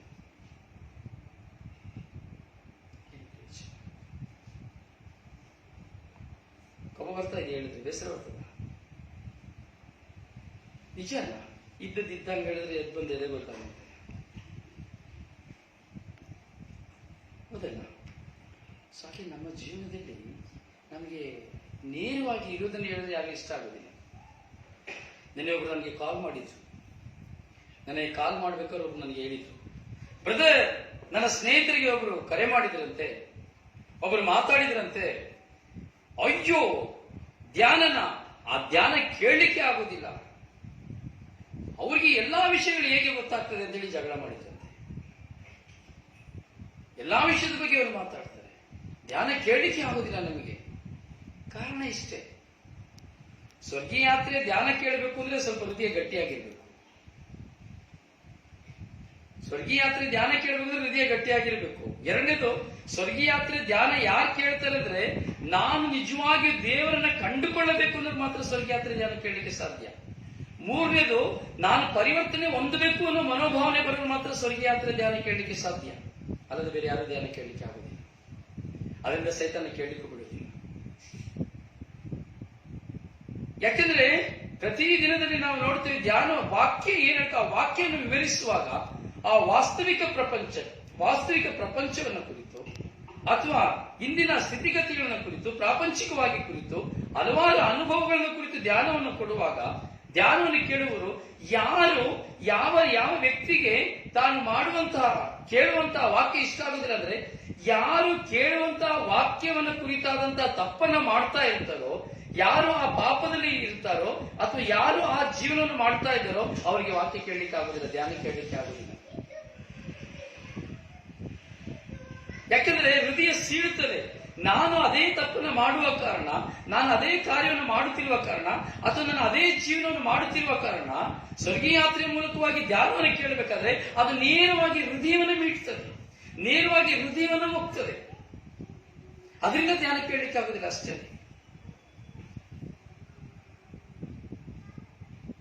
ಯೇಸು ಸ್ವಾಮಿ ನೇರವಾಗಿ ಹೇಳ್ತಾ ಇದ್ರು, ಬಹಿರಂಗವಾಗಿ ಹೇಳ್ತಾ ಇದ್ರು ಯೇಸು ಸ್ವಾಮಿ. ಅದಕ್ಕೆ ಯೇಸು ಸ್ವಾಮಿಗೆ ಯಾರು ಇಷ್ಟ ಆಗಲಿಲ್ಲ ನೋಡಿ. ಹೇಳಿದಂತೆ ಯೇಸು ಸ್ವಾಮಿ ಅದೇ ಹೇಳಿದ್ರು, ಬರೀ ಮಾತಿನ ಮಣ್ಣನ್ನು ಕೊಡ್ತಾ ಇದ್ದೀರಿ, ಹೃದಯವನ್ನು ದೂರೈಸಿಕೊಳ್ತಾ ಇದ್ದೀರಿ, ಕಲ್ಪಿತ ಕಟ್ಟಡದಿಂದ ದೇವವಾಕ್ಯ ಅಂತ ಹೇಳ್ತಾ ಇದ್ದೀರಿ. ನೀವು ಮಾಡೋ ಆರಾಧನೆ ವ್ಯರ್ಥ. ಒಳಗಡೆಯಿಂದ ತುಳಿತಾ ಇದ್ದೀರಿ, ಒಳಗಡೆಯಿಂದ ತುಳಿತಾ ಇಲ್ಲ. ಹೊರಗಿನಿಂದ ಒಳಗೆ ಬರುವಂತದ್ದು ಕುಲುಷಿತಗೊಳಿಸುತ್ತದೆ, ಹೊರಗಿನಿಂದ ಒಳಗೆ ಹೋಗುವಂತದ್ದು ಕುಲುಷಿತಗೊಳಿಸುವುದಿಲ್ಲ. ನೀವು ಸುಣ್ಣ ಹೊಡೆದ ಗೋರಿಗಳು. ಯೇಸು ಸ್ವಾಮಿ ಖಡಕ್ಕಾಗಿ ಮಾತಾಡ್ತಾ ಇದ್ರು, ಖಡಕ್ಕಾಗಿ ಮಾತಾಡ್ತಾ ಇದ್ರು.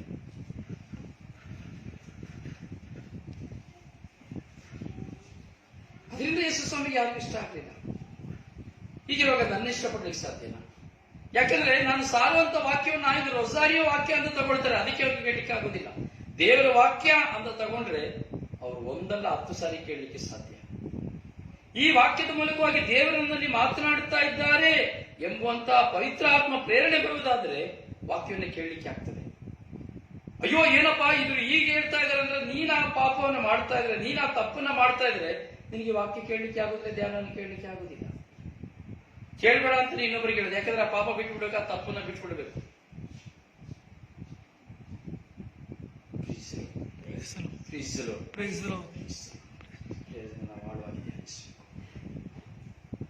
ದೇವರ ವಾಕ್ಯ ಇಬ್ಬಾಯಿ ಕತ್ತಿಗಿಂತ ಹಿತವಾದದ್ದು. ದೇವರ ವಾಕ್ಯ ಇಬ್ಬಾಯಿ ಕತ್ತಿಗಿಂತ ಹರಿತವಾದದ್ದು. ಯೇಸು ಸ್ವಾಮಿಯ ವಾಕ್ಯ ಇಬ್ಬಾಯಿ ಕತ್ತಿಗಿಂತ ಹರಿತವಾದದ್ದು. ಅದಕ್ಕೆ ಅದು ನೇರವಾಗಿ ಸದುಕಾಯರ, ಪರಿಸಾಯರ, ಧರ್ಮಶಾಸ್ತ್ರಿಗಳ ಹೃದಯವನ್ನು ನಾಡ್ತಾ ಇತ್ತು, ಆಳವಾಗಿ ಹಿಡಿತಾ ಇತ್ತು. ಸಿಟ್ಟು ಬರ್ತಾ ಇತ್ತು. ಬಟ್ಟೆಗಳನ್ನ ಹರ್ಕೊಳ್ತಾ ಇದ್ರು. ಕಲ್ಲುಗಳನ್ನು ತಗೊಂಡು ಹೊಡಿಬೇಕು ಅಂತ ತಿಳಿಸಿದ್ರು. ಬೆಟ್ಟದಿಂದ ತಳ್ಳಿ ಬಿಡಬೇಕು ಅಂತ ತಿಳಿಸಿದ್ರು. ಕೊಲೆ ಮಾಡಬೇಕು ಅಂತ ತಿಳಿಸಿದ್ರು. ಹುಚ್ಚ ಅಂತ ಹೇಳಿದ್ರು. ಕೊನೆಗೆ FIR ಹಾಕಿದ್ರು ಯೇಸು ಸ್ವಾಮಿ ಮೇಲೆ. FIR ಹಾಕಿದ್ರು. ದೇಶಭ್ರಷ್ಟ, ಧರ್ಮಶಾಸ್ತ್ರಕ್ಕೆ ವಿರುದ್ಧವಾಗಿ ಇವನು ಮಾತನಾಡ್ತಾ ಇದ್ದಾನೆ ಎಂಬುದಾಗಿ FIR ಹಾಕಿದ್ರು. ದೇಶದ್ರೋಹಿ ಎಂಬ ಪಟ್ಟವನ್ನು ಯೇಸು ಸ್ವಾಮಿಗೆ ಕೊಟ್ಟದ್ದು. ಕಾರಣ ಏನು? ಸತ್ಯವನ್ನು ಬೋಧಿಸಿದ್ದರಿಂದ. ದೇಶದ್ರೋಹಿ ಎಂಬ ಪಟ್ಟ ಯೇಸು ಸ್ವಾಮಿಗೆ ಕೊಟ್ಟದ್ದು. ದೇಶದ್ರೋಹಿಗೆ ಮಾತ್ರ ಶಿಲುಬೆಯ ಮರ, ಶಿಲುಬೆಯ ದಂಡನೆ ಇದ್ದದ್ದು, ಬೇರೆ ಯಾರಿಗೂ ಅಲ್ಲ. ಯೇಸು ಸ್ವಾಮಿಗೆ ಕೊಟ್ಟಂತ ಪಟ್ಟ ದೇಶದ್ರೋಹಿ. ಯಾಕೆ? ಅವರು ನೇರವಾಗಿ ಹೇಳಿದ್ರೆಲ್ಲವನ್ನ, ನೇರವಾಗಿ ಹೇಳ್ತಾ ಇದ್ರು. ದೇವಾಲಯವನ್ನು ಕುರಿತು ಹೇಳ್ತಾ ಇದ್ರು, ದೇಹವನ್ನು ಕುರಿತು ಹೇಳ್ತಾ ಇದ್ರು, ಪುನರುತ್ಥಾನವನ್ನು ಕುರಿತು ಹೇಳ್ತಾ ಇದ್ರು, ಸತ್ಯವನ್ನು ಕುರಿತು ಹೇಳ್ತಾ ಇದ್ರು, ಕೆಟ್ಟದನ್ನು ಹೇಳ್ತಾ ಇದ್ರು, ಪಾಪವನ್ನು ಕುರಿತು ಹೇಳ್ತಾ ಇದ್ರು. ಪ್ರತಿಯೊಂದರ ಬಗ್ಗೆ ಯೇಸು ಸ್ವಾಮಿ ವಿವರಿಸಿ ಹೇಳ್ತಾ ಇದ್ರು.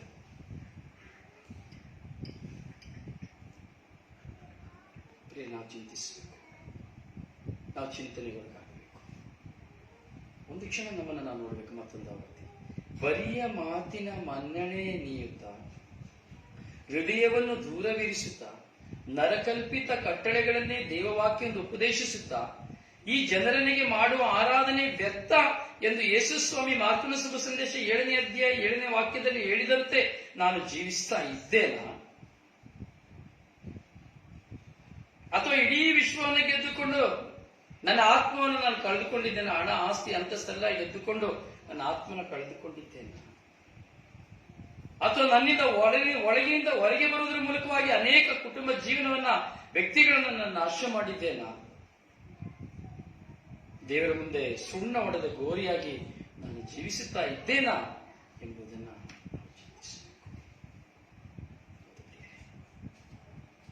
ಆಲಿಸಿ, ಧ್ಯಾನಿಸಿ. ಖಂಡಿತವಾಗಿ ನಿಮಗೆ ಉತ್ತರ ಸಿಗುತ್ತದೆ. ನಿಮ್ಮ ಆತ್ಮ ನಾಶವಾಗುತ್ತಾ ಇದೆಯಾ, ನಿಮ್ಮ ಆತ್ಮ ರಕ್ಷಣೆ ಹೊಂದುತ್ತಾ ಇದೆಯಾ ಅಂತೇಳಿ ನಿಮಗೆ ಖಂಡಿತವಾಗಿ ಇವತ್ತೇ ನಿಮಗೆ ಉತ್ತರ ಸಿಗ್ತದೆ. ದಯವಿಟ್ಟು ಆಲಿಸಿ. ಬೇರೆ ನಿಮ್ಮ ಸ್ನೇಹಿತರನ್ನ ಈ ಸೆಷನ್ಗೆ ಕರೆಯಿರಿ ಹಾಗೂ ಲಿಂಕ್ಗಳನ್ನು ಶೇರ್ ಮಾಡಿ. ಯಾಕೆಂದರೆ ಪ್ರತಿಯೊಬ್ಬರ ಆತ್ಮಗಳು ರಕ್ಷಣೆ ಹೊಂದಬೇಕು. ಸ್ವರ್ಗೀಯ ಯಾತ್ರೆಯ ಉದ್ದೇಶ ಇಷ್ಟ. ಪ್ರತಿಯೊಬ್ಬರು ದೇವರನ್ನ ಕಂಡುಕೊಳ್ಳಬೇಕು. ಪ್ರಭು ಯೇಸುವಿನ 2ನೇ ಬರುವಿಕೆಗೆ ಸಿದ್ಧರಾಗಬೇಕು. ಇದೇ ಕಾನ್ಸೆಪ್ಟ್, ಸ್ವರ್ಗೀಯ ಯಾತ್ರೆ ಕಾನ್ಸೆಪ್ಟ್. ಅದರಿಂದ ಇಲ್ಲಿ ಎಲ್ಲವನ್ನು ಕುರಿತು ಹೇಳಲಾಗ್ತದೆ, ಎಲ್ಲವನ್ನು ಕುರಿತು ಮಾತನಾಡಲಾಗ್ತದೆ. ಇದು ನನ್ನಿಂದ ಅಲ್ಲ, ದೈವ ಪ್ರೇರಣೆಯಿಂದ. ಅದರಿಂದ ಆಲಿಸಿ, ಧ್ಯಾನಿಸಿ, ಪ್ರಾರ್ಥಿಸಿ. ದೇವರು ನಿಮ್ಮನ್ನು, ನಿಮ್ಮ ಕುಟುಂಬವನ್ನು ಆಶೀರ್ವದಿಸಲಿ. ನಿಮಗಾಗಿ ಪ್ರಾರ್ಥಿಸುವ ನಿಮ್ಮ ಸೇವಕ ಬ್ರದರ್ ರೊಜಾರಿಯೋ ಮಾಡುವರು. Praise the lord. Praise the lord. Praise the lord. Praise the lord. God bless you.